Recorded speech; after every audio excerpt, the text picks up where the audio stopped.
दयालु रानी, सोना देने वाली चिड़िया। जंगल में एक पेड़ पर सुनहरी चिड़िया रहती थी। जब वह गाती थी तो उसकी चोंच से सोने के मोती झरते थे। एक दिन एक चिड़ीमार की नज़र उस पर पड़ गई। चिड़िया के मुंह से सोने के मोती झरते देखकर वह खुशी से फूला नहीं समाया।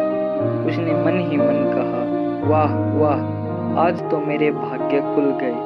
अगर मैं इस चिड़िया को पकड़ लूं तो यह मुझे रोज सोने के मोती देगी और मैं जल्दी ही धनवान हो जाऊंगा। मन में यह ख्याल आते ही चिड़ीमार ने जमीन पर जाल फैलाकर चावल के कुछ दाने बिखेर दिए। सुनहरी चिड़िया दाने चुगने नीचे उतरी और जाल में फंस गई। चिड़ीमार ने उसे पकड़ लिया और अपने घर ले आया। उस दिन से चिड़ीमार को रोज सोने के कुछ मोती मिलने लगे। देखते ही देखते वह धनवान हो गया। अब उसके पास धन तो बहुत था किंतु सम्मान नहीं था। यह बात उसे बेहद परेशान करती थी कि अब भी लोग उसे चिड़ीमार ही कहकर बुलाते थे।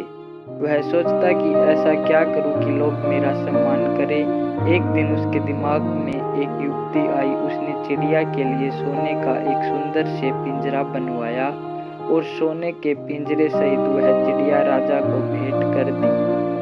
उपहार देते समय उसने राजा से कहा, महाराज, यह चिड़िया आपके महल में मधुर गीत गाएगी और रोज आपको सोने के मोती भी देगी। यह उपहार पाकर राजा बहुत प्रसन्न हुआ।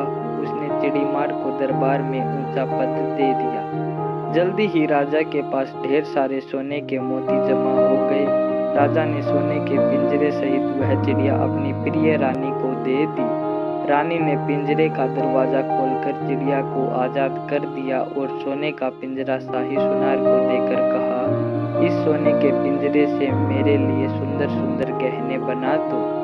आजाद होकर चिड़िया बोली, रानी माँ, तुम धन्य हो जो तुमने मुझे आजाद किया। तुम्हारे दिल में अपार दया है और लालच भी नहीं है। मुझे कैद में रहना बुरा लगता था। कहकर वह जंगल में उड़ गई। अब वह रोज रानी का गुणगान करती।